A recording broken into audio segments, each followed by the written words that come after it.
السلام عليكم. موضوع اليوم حول التقاعد في الجزائر دون شرط السن، والذي يهم آلاف الموظفين الذين عملوا سنوات طويلة وتجاوزوا 32 سنة عمل فعلية ولم يستوفوا شرط السن للتقاعد المحدد ب60 سنة للرجال و55 سنة للنساء.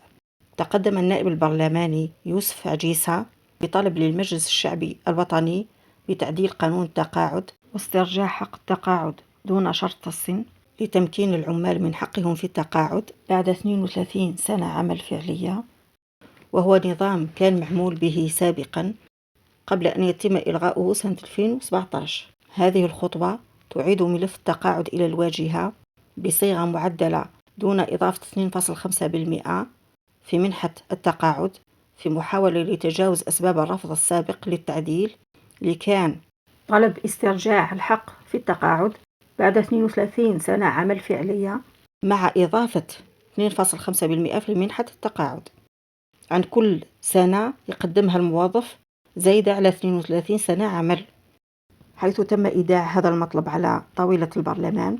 هذا الملف إذا تم المصادقة عليه رايح يعود بفوائد اجتماعية واقتصادية على الجزائر. وأول نقطة هي إنصاف العمال الذين بدأوا العمل مبكرا. كاين كثير من العمال بدأوا العمل في سن مبكرة بين 18 و 19 سنة، يعني بعد 32 سنة عمل حيكون عمرهم بين 50 و 52 سنة، وهذا المطلب يسمح لهم بالتقاعد دون انتظار سن 60 سنة. النقطة الثانية تقليل الإرهاق في الوظائف الشاقة. كاين بعض المهن مرهقة جسديا مثل البناء، الصناعة، وبعض الوظائف الإدارية ذات الضغط العالي. هنا التقاعد المبكر يساعد على حماية صحة العمال، وفي نفس الوقت شغور المناصب لتكون مفتوحة للتوظيف. ومن الفوائد الاجتماعية أيضا فتح مناصب عمل للشباب، أي بعد خروج العمال الذين أكملوا 32 سنة خدمة تبقى المناصب شاغرة لتوظيف الشباب تكون عندهم طاقة عالية، يتقنون التكنولوجيا الحديثة، وهذا ينتج عليه مردود عالي يساهم في زيادة الإنتاج وتحسين الخدمات على مستوى كل المؤسسات.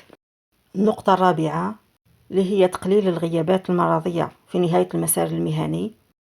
بعد 32 سنة عمل حيكون عندنا الموظفين منهكين ومتعبين، ويكون عندهم نقص المردود بالنسبة للمؤسسات بسبب العطل المرضية وإنهاك صحة الموظف من أثر سنوات العمل الطويلة. يعني الفائدة حتعم على مؤسسات الدولة وعلى الموظفين والعمال اللي تعبوا بعد تقديم سنوات طويلة من العمل واللي حقهم في الراحة والتقاعد. إن شاء الله الملف هذا يتم التصويت عليه ويرجع التقاعد دون شرط السن كما كان قبل 2017. إن شاء الله يتم إنصاف هذه الفئة، وفي نفس الوقت حيكون مجال لفتح مناصب شغل للشباب. ما تنسوش لايك واشتراك. إلى فيديو آخر إن شاء الله.